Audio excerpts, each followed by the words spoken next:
Mari kita berdoa, saudara-saudari. Tuhan Yesus, Tuhan, kami cinta padamu. Hari ini kami akan membicarakan perkara bagaimana kami harus memiliki sikap yang tepat terhadap keuangan. Tuhan, biarlah bahwa kami masuk ke dalam alam ilahi dan mistikal. Karena perkara yang akan kami bicarakan bukanlah hukum duniawi, tetapi hukum surgawi yang ilahi. Buat kami menerimanya, Tuhan, dengan hati yang terbuka, pikiran yang jernih, sehingga kami bisa menerima suplai hayat, dan kami bertumbuh dalam hayat melalui bagaimana kami mengatur keuangan. Terima kasih Tuhan Yesus, kami cinta padamu. Di dalam nama Tuhan Yesus Kristus kami berdoa, sama-sama katakan amin. Baik, puji Tuhan saudara-saudari, kita akan melihat beban berita pada hari ini, yaitu cara mengatur keuangan. Yang dimaksud dengan cara mengatur keuangan adalah prinsip firman Allah tentang sikap dan tindakan yang seharusnya kita ambil ya sebagai anak-anak Tuhan dalam perkara keuangan. Bagaimana sikap dan tindakan kita menurut firman Allah, hukum yang tertinggi, sehingga kita bisa apa saudara-saudari? Agar saudara-saudari semua hidup dalam kecukupan. Saudara-saudari, inilah yang terbaik. Kita hidup dalam kecukupan. Tidak mengalami kekurangan. Inilah beban untuk kita lihat hari ini bagaimana cara kita mengatur keuangan, ya. Kenapa kita harus hidup berkecukupan? Karena ketika orang Kristen hidup dalam kecukupan, tetapi bukan kemewahan ya, mereka tidak akan disibukkan oleh apa? Rongrongan, gangguan, desakan mengenai kebutuhan hidup. Hasilnya apa? Kita dapat menempuh penghidupan gereja secara normal dan apa? Stabil. Apa yang dimaksudkan secara normal? Yaitu kita bukan hanya menjadi anggota pasif, melainkan kita pun melayani. Kita pun juga memperhatikan saudara-saudari. Kita terlibat dalam pelayanan dalam arti anggota tubuh, tidak ada yang tidak berfungsi. Inilah menempuh kehidupan gereja secara normal. Ya, kalau hanya menjadi apa? Jemaat biasa, nggak ada itu di gereja yang sejati itu nggak ada namanya jemaat biasa. Semua jemaat anggota tubuh luar biasa. Tidak ada jemaat biasa, tidak ada yang lebih tinggi, semua anggota tubuh sama. Dan kalau kita memiliki kecukupan di dalam hal keuangan, maka kita tidak akan diganggu oleh segala macam rongrongan, desakan, kebutuhan hidup sehari-hari, sehingga kita bisa menjadi anggota tubuh, anggota gereja yang normal. Ini bebannya, saudara-saudari. Ya. Seperti yang di 1 Timotius 3:15, jelas orang harus hidup sebagai apa? keluarga Allah, yaitu gereja Allah. Jadi Anda ini harus hidup sebagai gereja, bukan harus datang ke gereja, bukan. Di dalam kekristenan yang merosot, sudah wajar datang ke gereja. Padahal kita tuh harus hidup sebagai gereja. Apakah gereja? Gereja adalah tubuh Kristus. Kita harus hidup sebagai tubuh Kristus. Ya, hidup sebagai anggota dari rumah tangga Allah, keluarga Allah, menempuh hidup gereja, semuanya sangat terkait dengan perkara keuangan. Kalau kita hidup berkecukupan, pasti kita akan bisa menempuh hidup gereja secara normal, sedemikian dan stabil, saudara-saudari. Ini beban berita kita pada pagi hari ini, ya. Nah, di sini ada satu ayat, saudara-saudari, dikatakan apa? Amsal 30, biarkanlah aku menikmati apa? Makanan yang menjadi bagianku. Anda dan saya sudah ada pemeliharaan Tuhan. Sudah ada bagian. Ada yang dipercaya lebih banyak, ada yang dipercaya lebih tidak banyak. Semuanya cukup bagian kita. Ini kita doakan, boleh. Tetapi kalau kita meminta berlebih, tidak cocok dengan doa Tuhan Yesus yang ajarkan. Apa? Berilah kami makanan hari ini secukupnya. Nah, kalau aku kenyang, artinya berkecukupan, maka aku tidak akan menyangkalmu. Ya. Atau kalau aku miskin, kekurangan, maka hasilnya aku mencuri dan mencemarkan nama Allahku. Coba kita perlihatkan, lihat rinciannya ya. Jadi hidup berkekurangan, saudara-saudari, akibat pengaturan keuangan yang salah, itu dapat membuat kita menyangkal Tuhan, dan Tuhan tidak mau ini. Ya, apa maksud menyangkal Tuhan? Ya, kita jadi nggak percaya kepada Tuhan, gitu. Ya, lalu apa? Kita akan mengandalkan kekuatan sendiri. Orang-orang yang tidak percaya kepada Tuhan itu pasti mengandalkan kekuatan sendiri, dan sebetulnya ini adalah bentuk penyangkalan terhadap Tuhan. Itulah yang dimaksud kalau aku kenyang atau berkecukupan, aku tidak menyangkalmu. Lalu kalau aku miskin atau kekurangan, aku mencuri. Ya, orang-orang yang mengalami kesalahan dalam pengaturan keuangan, mengalami kekurangan, maka akibatnya seringkali berbuat dosa. Ya, Tuhan tidak mau. Itulah alasannya kenapa gereja di Cimahi menginginkan semua memiliki cara pengaturan keuangan sehingga hidup berkecukupan. Ya. Lalu apa? Dan mencemarkan nama Allahku. Ya, saudara-saudari. Mencemarkan nama Allahku itu artinya Anda dan saya kalau mengalami kekurangan, kemungkinan kita bisa gagal menjadi kesaksian Tuhan. Kita mungkin akan sama seperti dunia, khawatir dan segala macam. Kita mencembarkan nama Allah, ya sama saja dengan orang dunia, gagal menjadi kesaksian Tuhan. Inilah yang menjadi dasar kenapa orang Kristen harus hidup berkecukupan, saudara-saudari ya. Apakah ini?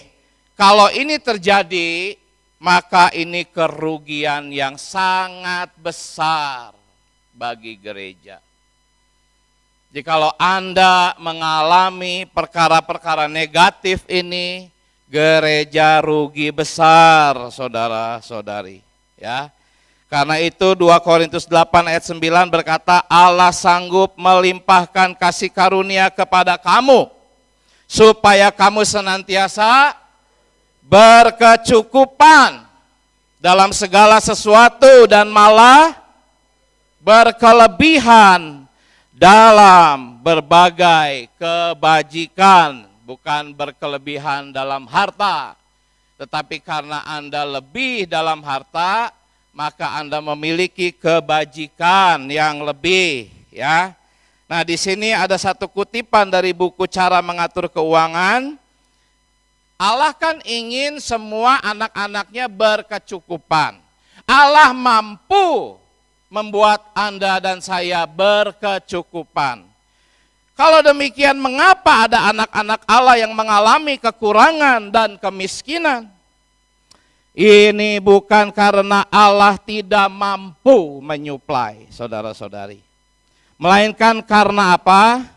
Karena anak-anak Allah harus terlebih dahulu melakukan satu perkara yang sesuai dengan persyaratannya, yaitu cara mengatur keuangan menurut firman Allah. Itulah syaratnya. Anda harus memiliki satu cara pengaturan keuangan menurut firman Allah. Ya. Kemudian saudara-saudari, jikalau kita hidup berkecukupan karena kita memiliki pengaturan keuangan yang benar, maka Anda akan malah berkelebihan. Dengan berkelebihan itu, Anda akan memiliki banyak kebajikan. Ya, kalau Anda memiliki banyak kebajikan, apa? Anda memiliki iman, Anda memiliki kesaksian Tuhan, Anda menjadi ekspresi Tuhan, tetapi semuanya itu oleh pertumbuhan hayat. Ya. Poin ini nanti akan dibahas oleh saudara kita yang berikutnya. Ya, jikalau sedemikian, maka apa yang terjadi, saudara-saudari? Inilah keuntungan bagi gereja. Jadi dalam hal membicarakan keuangan, sasaran gereja adalah Anda memiliki iman, Anda memiliki kesaksian Tuhan, Anda menjadi ekspresi Kristus oleh pertumbuhan hayat. Ya, gereja memang membutuhkan uang, tetapi sasaran yang terutamanya bukan itu. Dalam hal mengajarkan pengaturan keuangan, sasaran yang terutamanya adalah saudara-saudari bertumbuh dalam hayat. Mengekspresikan Kristus. Ya. Inilah beban dan keuntungan gereja. Tuhan menjadi saksinya bahwa gereja di Cimahi benar-benar tulus berkata sedemikian. Keuntungan gereja bukan uang. Keuntungan gereja adalah pertumbuhan hayat saudara-saudari. Dan semua bersaksi ketika saudara-saudari bertumbuh dalam hayat. Soal uang gak ada masalah. Semuanya mengasihi Tuhan kok. Ya, amin. Jadi ini ya saudara-saudari, beban berita hari ini. Dari tadi sampai sini saya baru menyampaikan beban beritanya, ya, bahwa keuntungan gereja adalah saudara-saudari hidup berkecukupan sehingga dapat menempuh penghidupan gereja secara normal dan stabil sesuai dengan 1 Timotius 3 ayat 15. Kita semua harus hidup sebagai gereja. Puji Tuhan. Nah, sekarang saudara-saudari kita akan melihat Mazmur 37 ayat 25 sampai 26. Ini kesaksian sang pemazmur. Disaksikan bahwa sejak muda sampai tua pemazmur tidak pernah melihat apa? Orang benar hidup dalam kemiskinan. Tidak pernah, ini kesaksian. Jadi bagaimana syaratnya? Anda harus menjadi orang benar. Tetapi dalam konteks firman Tuhan pagi hari ini, orang benar di sini adalah orang yang mengatur keuangannya secara benar. Karena kalau membicara orang benar, luas sekali aspeknya. Orang benar itu ya Kristus satu-satunya. Kalau Kristus di dalam diri kita menjadi hayat dan persona kita, maka kita akan menjadi orang benar. Tetapi secara khusus kita akan membicarakan di aspek mengatur keuangan, kita harus menjadi orang benar, saudara-saudari. Kalau anak-anak Allah sampai mengalami kekurangan, tentu ada sebabnya, ada penyakitnya. Setiap saudara-saudari yang mengalami kesukaran dalam masalah penghasilan pasti karena cara mengatur keuangan mereka tidak menurut prinsip firman Allah. Tidak benar, bukan orang benar. Jika kita menggunakan uang kita sesuai dengan hukum yang ditetapkan Allah, pasti kita tidak akan jatuh ke dalam kemiskinan. Ya, ini kutipan dari buku Cara Mengatur Keuangan. Nah, ini ada satu ayat terkenal, saudara-saudari, Filipi 4 ayat 19, ya. Ada lagu-lagunya sangat terkenal, sering dikutip, apa? Sama-sama, Allahku akan memenuhi segala keperluanmu menurut kekayaan dan kemuliaannya dalam Kristus Yesus. Terkenal ya ayat ini. Tetapi saudara kita mengatakan bahwa ayat ini sering disalahpahami. Banyak orang mengutip ayat ini tetapi mereka tidak nampak makna dari ayat ini. Ya. Coba kita lihat ayat sebelumnya. Jadi kalau mau ngutip ayat tuh jangan sepotong-sepotong. Ayat sebelumnya berkata apa? Karena jemaat di Filipi memberi bagi kepentingan Allah, maka Paulus berkata, Allahku akan memenuhi segala kebutuhanmu. Jadi ya bukan semua orang, saudara-saudari, hanya orang benar yang mengalami apa? Kecukupan yang dijanjikan Allah di sini, saudara-saudari, ya. Ada satu kutipan masih dari Cara Mengatur Keuangan, ini sangat luar biasa kata-katanya. Kita sering berpikir apa? Asalkan aku rajin berdoa gitu ya. Rajin meminta, Tuhan pasti cukupkan. Tetapi saudara kita mengatakan Allah bukan memberi kepada orang yang meminta, melainkan kepada orang yang memberi. Ya. Terkabulnya doa ada syaratnya, saudara-saudari. Sama seperti beroleh selamat, ada syaratnya yaitu percaya. Semua perkara ada syaratnya. Kita harus memenuhi syarat itu baru kita dapat memperolehnya. Demikian pula jika kita ingin menerima suplaian, kecukupan dari Allah. Kita harus memenuhi permintaannya. Apakah permintaannya? Memberi kepada orang. Atau memberi bagi kepentingan Allah. Tuhan Yesus yang berkata di dalam Lukas pasal 6. Berilah dan kamu akan diberi. Ya, hanya orang yang memberi yang dapat memegang ayat ini. Filipi 4 ayat 19, ya. Orang yang tidak memberi tidak dapat memegang ayat ini. Anda harus memberi, kemudian barulah Anda dapat berkata, ya Allah, hari ini Engkau akan menyuplai dengan segala keperluanku menurut kekayaan dalam Kristus. Hanya kepada orang-orang Filipi yang seperti inilah, saudara-saudari, Allah dapat menggenapi janji-janjinya. Dalam hal apa? Membuat kita hidup berkecukupan. Ya, nah sekarang, mengapa kita sulit memberi? Kenapa, saudara-saudari? Ya, dikatakan, lalu kekhawatiran dunia ini dan tipu daya kekayaan, dan banyak keinginan, apa? Menghimpit firman, sehingga tidak berbuah.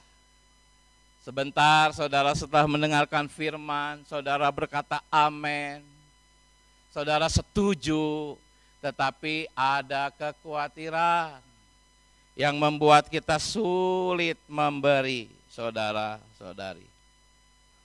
Saudara-saudari, di sini kekhawatiran itu menghimpit firman sehingga tidak berbuah.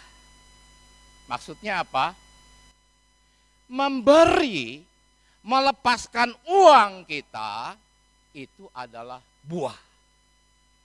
Ada banyak jenis buah, tetapi pagi hari ini secara khusus saya menyoroti buah yang dua ini. Kemurahan dan kebaikan. Saudara-saudari. Kata kemurahan dan kebaikan ini mengandung unsur sikap memberi. Murah hati terhadap kebutuhan orang lain dan terhadap kepentingan Allah. Ya, tetapi ingat, ini bukan hasil kekuatan kita sendiri, tetapi hasil menikmati Kristus. Inilah buah-buah. Jadi kenapa kita sulit memberi? Kekhawatiran, menghimpit firman, sehingga buah memberi itu tidak kita hasilkan. Ingat, memberi di sini adalah buah-buah roh. Ya. Jadi, mengapa kita sulit memberi? Karena kekhawatiran, menghimpit firman itu. Ya. Sehingga kita tidak menghasilkan buah memberi. Ya. Apakah memberi? Memberi itu menabur. Tetapi karena kekhawatiran tidak berani menabur. Saudara-saudari. Karena apa? Ini adalah hukum atau cara mengatur keuangan. Ya, yang menabur sedikit akan menuai sedikit, yang menabur banyak akan menuai banyak. Tetapi ada satu tanda tanya di sini. Ya. Matius 6 ayat 25 sampai 26 ini tentang harta, tentang kekhawatiran. Kita diharuskan memandang apa? Burung-burung. Kata Tuhan Yesus apa? Burung-burung itu kita harus teladani burung-burung itu. Jangan khawatir, burung-burung itu apa? Tidak menabur. Apakah ini seperti bertentangan? Coba kita periksa, saudara-saudari.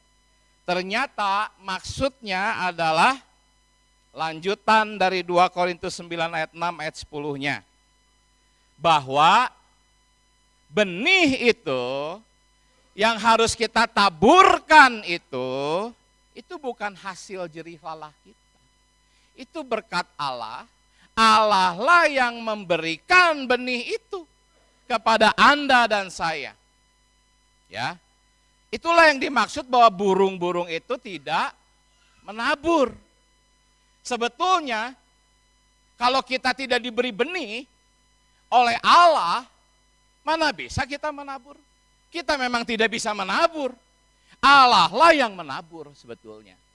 Allah lah yang menabur ke dalam diri Anda. Anda itu hanya apa? Menyalurkannya saja. Tetapi kita sering menahan. Kita sering menahan. Ini bukan orang benar. Coba kita lihat ada satu kesaksian dari saudara Watchmeni tentang perkara ini. Ya. Suatu hari saudara Watchmeni diundang untuk pergi ke satu daerah, membutuhkan biaya untuk ongkos naik kapal laut, cukup besar biayanya. Ya. Lalu dia berdoa, Tuhan jika engkau menghendaki saya pergi, engkau harus memberi saya uang. Dia berdoa demikian. Setelah berdoa, Tuhan memang memberi dia uang, tapi uangnya enggak cukup. Ya. masih harus butuh beberapa kali lipatnya lagi. Ya. Lalu ketika suatu saat dia teringat dalam kondisi nggak cukup, dapat uangnya cuma dikit, dia teringat firman tadi, berilah maka kamu akan diberi. Lalu saudara kita mengatakan dia khawatir. Wah, saya terhibur saudara-saudari, disangkanya tuh saudara Watchman itu nggak sama saya. Saya sering khawatir, saudara Watchman ini sih perkasa. Enggak, dia pun khawatir. Sama, keinsanian kita sama semua dengan saudara kita. Ya, kalau saya beri nanti saya susah sendiri. Ternyata saudara-saudari, Tuhan memberi dia uang itu sebetulnya Tuhan memberi dia benih untuk ditabur. Karena nggak cukup uangnya. Ya. Tapi kalau kita kan kadang-kadang buatku aja kurang. Padahal itu tuh Tuhan kasih untuk benih. Ayo tabur, ayo tabur. Sampai akhirnya apa? Saudara kita mentaatinya. Lalu dia ketemu dengan satu saudara. Dia katakan, saudara, Tuhan menyuruh saya untuk menaruh uang ini di tangan Anda. Dia menabur karena dia membutuhkan uang yang besar untuk pergi ke daerah yang jauh itu. Tetapi dia taburkan. Tetapi apakah dia hebat gitu, perkasa? Tidak. Dikatakan dia mengucurkan air mata. Dia memberinya itu dengan rasa sakit. Dia mungkin juga ada khawatir. Dia nggak rela sebetulnya secara alamiah. Kalau rela nggak mungkin mencucurkan air mata. Tetapi sesungguhnya itulah cara melepas kekhawatiran. Itulah cara melepas kekhawatiran. Anda tahan-tahan terus, tambah khawatir. Anda lepaskan, khawatir hilang. Saudara kita bersaksi apa? Hati terasa sangat lega. Saudara-saudari, ini bukan doktrin. Di catatan yang lain saudara kita bersaksi, 20 tahun saya buktikan prinsip ini tepat, sesuai, bekerja, efektif.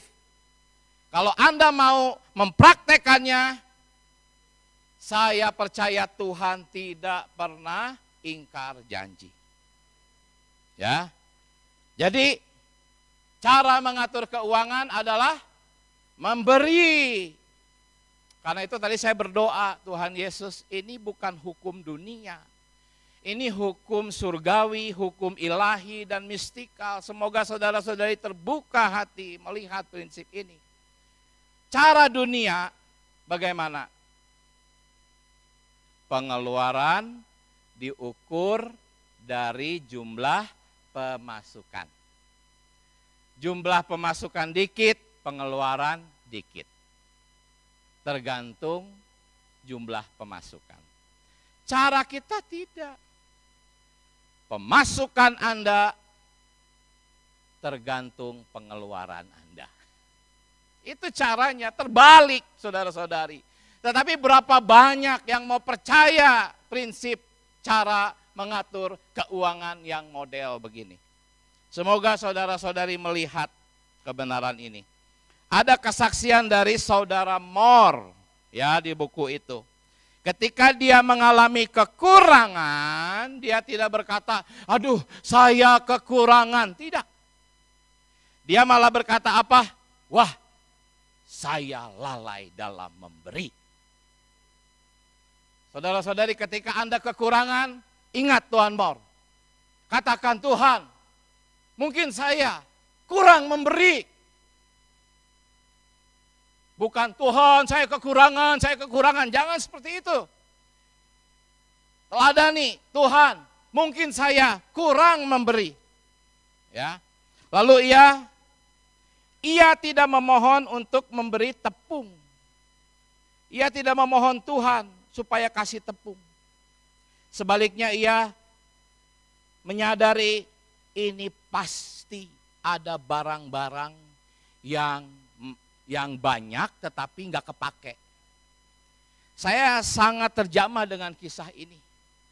Sehingga saya selalu kepada saudari saya, kepada anak-anak, itu barang-barang di gudang itu dosa. Segera itu salurkan. Daripada barang itu mati, segera salurkan. Itu dosa. Saudara-saudari, ada barang berlebih, nggak kepake, sementara banyak orang butuh. Inilah cara mengatur keuangan. Ya, hasilnya apa? Dia ternyata menemukan ada satu peti mentega. Wah, ini terlalu banyak. Dia potong-potong, dia bagikan ke semua saudara-saudari. Setelah demikian, baru dia berkata kepada istrinya, haleluya, masalah kita sudah selesai. Padahal belum datang gandumnya, tetapi dia lega sekali. Oh, sekarang saudara-saudari sampai rumah bongkar, ada banyak apa barang yang gak kepake. Yang jadi mati di sana, tidak padahal bisa dipergunakan untuk kebutuhan semua bagi kepentingan Allah, saudara-saudari dan gereja. Sekali lagi, ini bukan menggalang dana. Gereja menginginkan saudara-saudari memiliki persekutuan dengan Allah, bertumbuh dalam hayat sedemikian. Ya. Akhirnya apa? Saudara-saudari, ada satu kisah lagi. Di antara orang-orang yang menerima mentega itu ada satu saudara yang miskin. Dia berdoa, Tuhan, aku perlu mentega. Aku makan roti berhari-hari tanpa mentega, Tuan Mor datang. Kasih mentega itu, akibatnya saudari ini berdoa, Tuhan walaupun Tuan Mor kaya, tapi kalau dia ada kesusahan tolong dia. Jadi di mata saudari ini Tuan Mor itu kaya, karena dia bagi-bagi mentega. Kalau kita bagaimana? Kita kekurangan diperlihatkan gak kepada orang? Kita kekurangan apakah kita mencari belas kasihan orang? Kita ceritakan kekurangan kita. Tidak, Tuan Mor dianggap kaya padahal dia kekurangan. Apa ini? Inilah kesaksian Tuhan. Saudara-saudari, gereja di Cimahi menginginkan saudara-saudari sedemikian. Walaupun kesulitan, percaya Tuhan. Tidak bersandar manusia, tidak mencerita kesulitannya. Menjadi kesaksian Tuhan. Semuanya itu buah-buah roh. Akhirnya doa saudari yang miskin ini dikabulkan. Hari itu juga ada 2 karung gandum datang ke rumah Tuan Mor. Ya. Jadi ini kisah nyata saudara-saudari. Berilah maka kamu akan diberi. Jadi inilah beban beritanya saudara-saudari, bahwa kita harus hidup dalam kecukupan, bukan kemewahan ya. Agar kita bisa menempuh penghidupan gereja secara normal dan stabil, kita bisa melayani, berfungsi bagi gereja. Nah ini di akhir-akhir pemberitaan saya ada satu pertanyaan. Kenapa ada banyak orang yang tidak suka memberi atau pelit ya, tetapi hidupnya berkecukupan? Coba kita lihat Pengkhotbah 5 ayat 10. Siapa mencintai uang tidak akan puas dengan uang, dan siapa yang mencintai kekayaan tidak akan puas dengan penghasilannya. Maksudnya apa? Dia merasa kurang. Dia merasa tidak cukup, tetap khawatir, takut kehilangan. Apakah ini? Sebetulnya orang ini walaupun sudah punya banyak harta, tetap merasa kurang. Saudara-saudari, ini menunjukkan bahwa yang dimaksudkan beban berita hidup berkecukupan itu bukan banyak harta, bukan. Kenapa orang-orang yang hartanya banyak masih tidak berani memberi? Khawatir. Karena dia merasa bagi dirinya pun masih kurang. Oh, apakah ini yang dinamakan hidup berkecukupan? Tidak. Dia hidup kekurangan. Bukan kekurangan harta, tetapi menderita kekurangan di batin. Saudara-saudari. Lalu Yesaya 55 berkata, kamu membelanjakan uang untuk sesuatu yang tidak mengenyangkan. Ini adalah gambaran orang-orang yang memiliki harta, bisa shopping, bisa beli apapun, tetapi tidak memiliki hidup dalam kecukupan karena selalu merasa kurang. Kenapa? Tidak mengenyangkan katanya. Belanja, beli, tidak mengenyangkan. Sebetulnya ini termasuk kategori orang-orang yang hidup di dalam kekurangan. Hidup tidak berkecukupan. Makna rohaninya sangat dalam, saudara-saudari. Ya. Lalu Lukas 12 ayat 15, berjaga-jagalah dan waspadalah terhadap apa? Ketamakan. Kenapa? Kenapa orang tamak? Kenapa orang serakah? Karena apa? Selalu merasa kurang. Kalau orang tidak merasa kurang, tidak mungkin tamak. Tidak mungkin. Ya, ini pun termasuk ke dalam kategori hidup berkekurangan, walaupun banyak harta. Itulah maksud Tuhan, berilah kami makanan kami yang secukupnya. Lalu Tuhan kasih lebih, sisanya untuk memuliakan Tuhan.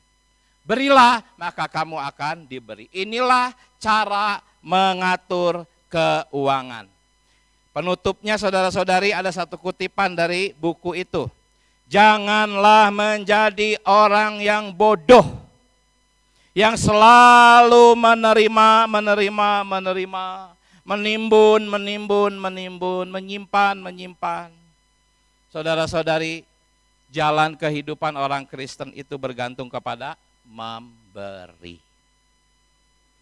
Anda harus selalu memberi. Jika demikian, Anda akan nampak uang itu menjadi hidup. Tidak jadi uang mati. Amin. Saudara, kita akan melanjutkan. Amin. Puji Tuhan. Saudari, di minggu yang pertama di bulan Juli ini memang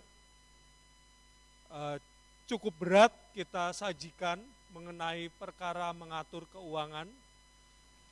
Tetapi setelah kita beberapa waktu dan bersekutu dengan Tuhan, Tuhan malah menerangi hal yang lain. Yaitu ketika kita tidak menjelaskan, tidak menyampaikan firman yang tepat, yang sesuai dengan kehendak hati Allah, maka sebenarnya membawa saudara-saudari tidak mendapatkan berkat. Dan siang hari ini kita menyampaikan firman kunci di dalam penuh kelimpahan berkat adalah ketika kita melakukan dengan tepat pengaturan keuangan, khususnya adalah memberikan persembahan. Jadi kalau saudara-saudari mau tahu kuncinya untuk apa, bagaimana mendapatkan berkat, adalah dengan memberikan persembahan. Dan saya berdiri di sini, awalnya saya takut, tetapi Tuhan terangi saya bahwa tidak perlu takut. Karena uang di dalam gereja, uang yang dipersembahkan melalui saudara-saudari ke dalam gereja adalah bukan untuk saya. Saya sendiri berbagian mempersembahkan itu. Jadi tidak perlu takut. Di dalam gereja, khususnya di dalam pemulihan, di gereja lokal, kita tidak menggunakan uang itu untuk pendetanya. Kita tidak menggunakan itu untuk segala hal mensupport panatuanya. Kalau saudari melihat, kita di sini pendetanya, panatuanya juga bekerja. Dan mereka bekerja menghidupi keluarganya dan memberikan persembahan bagi gereja. Untuk itulah saya di sini akhirnya tidak khawatir mengenai setiap pernyataan-pernyataan saya. Malahan saya penuh sukacita bisa menyampaikan ini agar semua saudari bisa ikut berbagian di dalam berkat ini. Amin. Ini di awal dulu saudari, saya ingin melihat slide yang pertama. Yang pertama saudari, ketika kita mau mengatur keuangan, kita harus punya konsep yang jelas mengenai apa itu uang. Dikatakan bahwa Allah tidak menciptakan uang. Jadi Allah tidak membuat uang, tidak berencana untuk membuat uang. Lalu uang itu dari mana? Uang itu adalah diciptakan, didesain, dibuat oleh musuh Allah. Kita melihat di kitab Injil, pada waktu Tuhan baru saja 40 hari dia berpuasa, maka iblis mencobai mereka. Pencobaan iblis kepada Tuhan Yesus yang pertama adalah perkara apa? Perkara makan, karena udah puasa 40 hari. Perkara makan. Dan yang kedua adalah perkara apa? Kekuasaan. Ya, suruh menjatuhkan dari atas ketinggian di di bait Allah. Dan yang terakhir adalah perkara apa, saudari? Kekayaan atau uang. Tetapi yang unik di sini dinyatakan dengan jelas bahwa iblis mengatakan, ini semua akan kuberikan kepadamu. Ini semua itu apa? Segala kekayaan di dunia. Artinya segala kekayaan di dunia itu milik siapa? Milik iblis. Bahkan ketika Tuhan dikatakan, ahli Taurat dan Farisi mencari Tuhan, mencari kelemahan Tuhan. Suatu waktu dia mencarinya di perkara membayar pajak. Apakah Tuhan punya uang? Nah, ini saya bayar pajak langsung. Tidak ada pada waktu itu. Tuhan menyatakan bahwa uang tidak ada di dalam diriku. Bukan bagian aku uang itu. Dia suruh Petrus untuk memancing dan akhirnya mendapatkan uang. Ada uang di dalam ikan itu. Menyatakan bahwa uang itu tidak ada di dalam diri Kristus itu sendiri. Karena memang uang diciptakan dan dimiliki oleh musuh Allah. Untuk apa musuh Allah memanage sistem uang ini? Adalah untuk memperbudak manusia. Untuk membawa sebuah kekhawatiran kepada manusia. Sehingga manusia dijajah oleh keperluan uang. Sehingga manusia tidak memiliki waktu untuk persekutuan dengan Tuhan. Coba kita lihat semua di sini. Ada pepatah mungkin ya. Apa istilahnya? Uang tidak dibawa, mati. Tapi nggak ada uang, terasa mati. Ini hampir semua orang mengatakan demikian. Makanya saya bekerja mati-matian. Kenapa? Karena kalau nggak ada uang, saya serasa mati. Kenapa? Sistem yang dibuat oleh musuh Allah membuat kita manusia, saya tidak mau tidak memiliki uang. Bagaimanapun caranya. Akhirnya seluruh waktu kita habis. Kenapa? Karena saya harus mencari uang.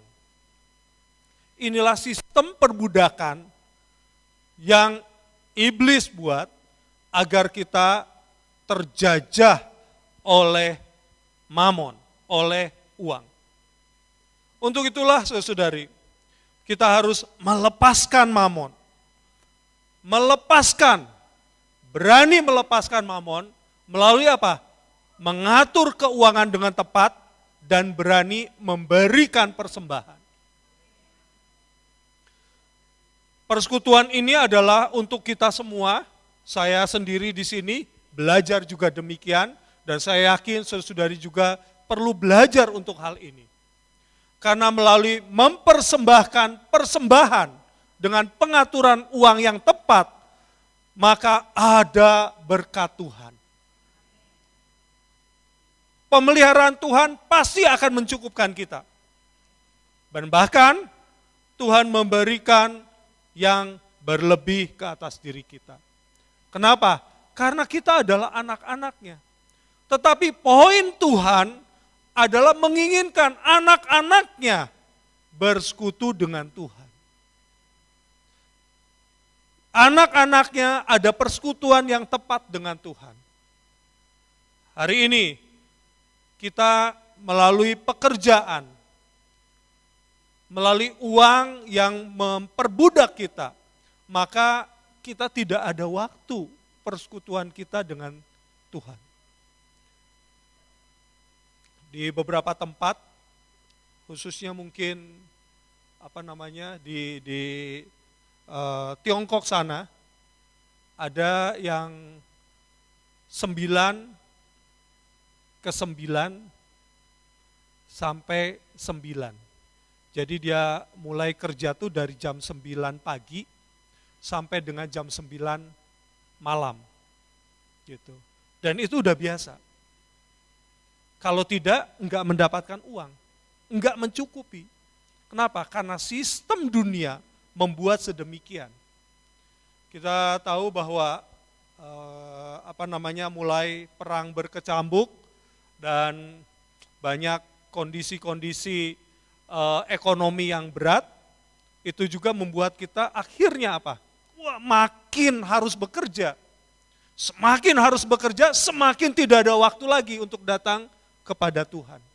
Dan itulah sistem yang dibuat oleh musuh Allah, agar kita tidak memiliki persekutuan dengan Allah, sehingga kita tidak memiliki pertumbuhan hayat. Inilah tujuannya. Ketika kita banyak waktu untuk pekerjaan, maka kita tidak ada persekutuan dengan Allah. Tidak ada persekutuan dengan Allah, maka hayat kita tidak bertumbuh. Untuk itu kita perlu mengambil kondisi ini adalah kita perlu memenangkan atas perbudakan mamon yang dibentuk oleh musuh Allah kepada kita gerejanya. Amin. Saudari, kita melihat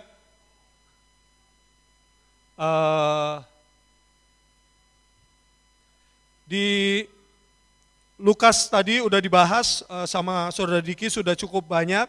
Di Lukas pasal 6 ayat 38 dikatakan, berilah maka akan diberi. Ya kan? Di Maleaki juga kita sangat hafal bahwa ujilah Tuhan. Kalau kita sudah mempersembahkan, pasti Tuhan memberikan kecukupannya kepada kita. Bahkan berlebih. Tidak percaya, ujilah aku. Tuhan menyatakan demikian. Lalu di 2 Korintus pasal 9 ayat 6 juga kita melihat bagaimana kita menabur sedikit, kita pun akan menerima sedikit. Tetapi saudara-saudari, yang ingin saya bawa, yang ingin saya tekankan hari ini adalah kita mungkin melakukan hal ini. Tetapi melakukan persembahan kita adalah karena ingin mendapatkan banyak. Memang sesuai dengan firman Tuhan. Kalau menabur sedikit, ya dapatnya sedikit. Kalau menabur banyak, kamu akan mendapatkan banyak. Sehingga ketika kita memberikan persembahan, melakukan pengaturan keuangan sesuai Alkitab, kita perlu menabur dengan tepat, mempersembahkan dengan tepat. Namun, saudari, motivasi kita khususnya adalah kita yang masih belum terlalu bertumbuh dalam hayat, termasuk saya, seringkali saya memberikan persembahan supaya saya nanti mendapatkan berkat, saya memberikan 10.000 supaya saya mendapatkan 30.000.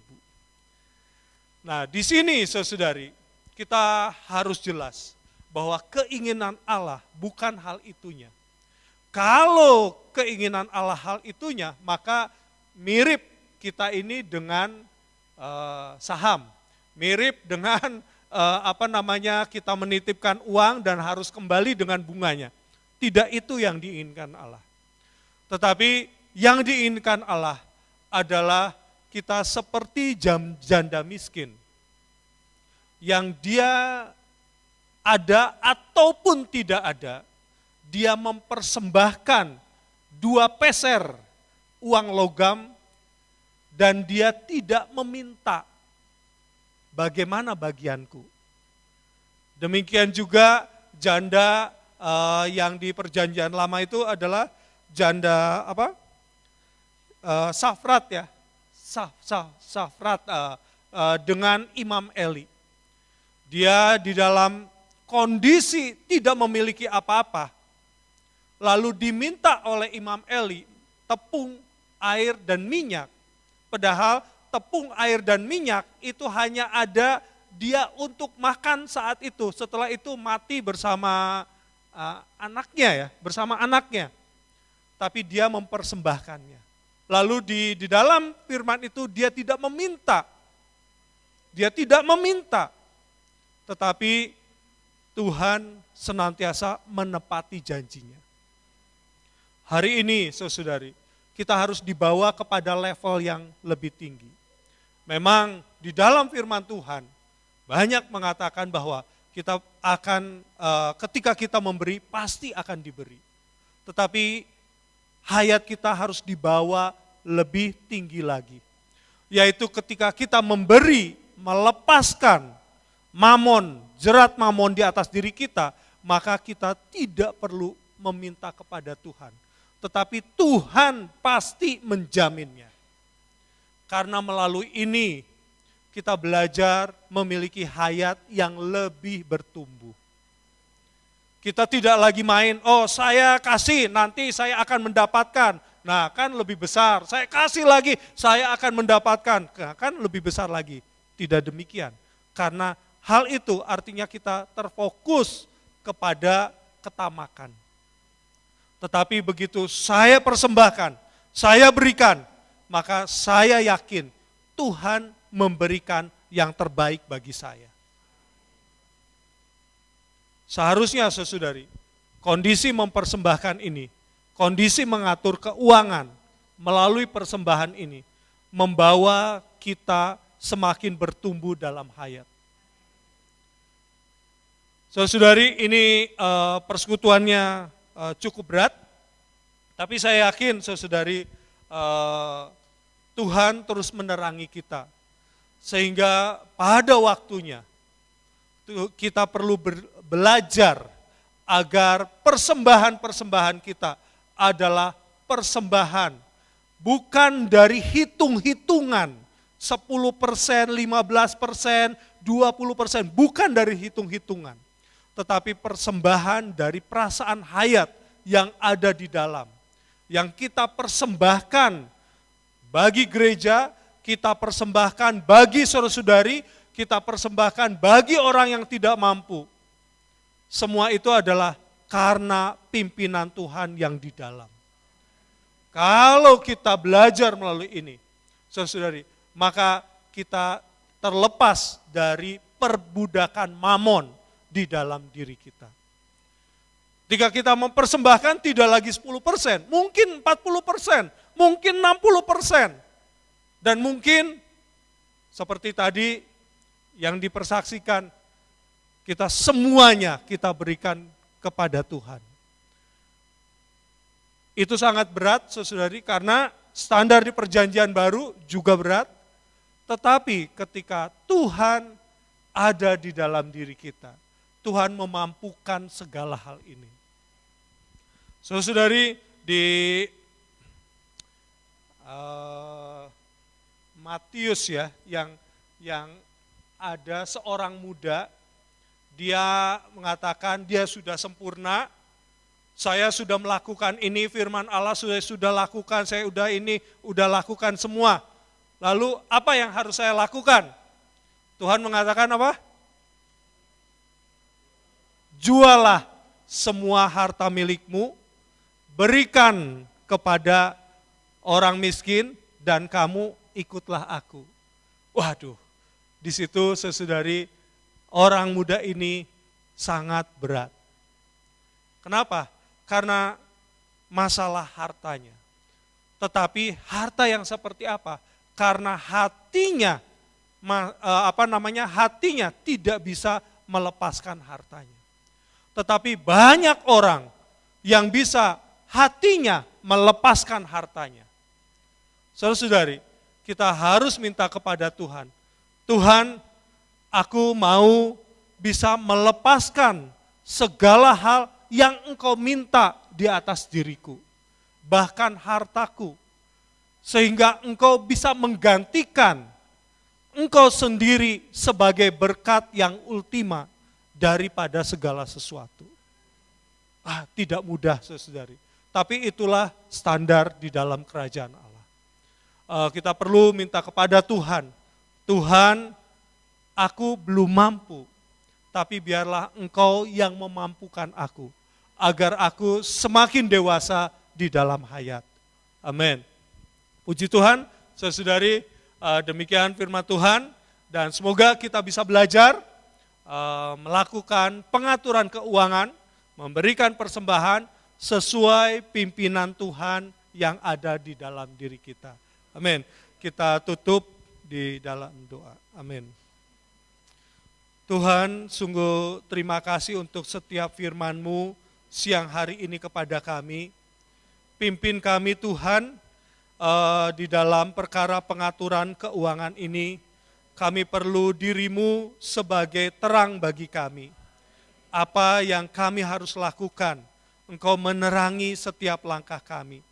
Sehingga kami di dalam hidup ini Tuhan, sungguh penuh dengan perkenan-Mu. Tuhan, atas setiap mamon, Tuhan bawa kami kuat untuk melepaskannya. Sehingga kami penuh dengan berkat-Mu. Tuhan, kami juga berdoa Tuhan, di dalam setiap perkara, kami meletakkan setiap perkara itu di bawah kaki-Mu. Biarlah Engkau sendiri yang menjadi berkat di atas diri kami, menjadi pelita bagi kami. Sungguh terima kasih Tuhan, mulia bagi-Mu, berkat bagi gereja. Amin. Puji Tuhan, sidang sampai di sini. Amin. Mulia bagi Tuhan.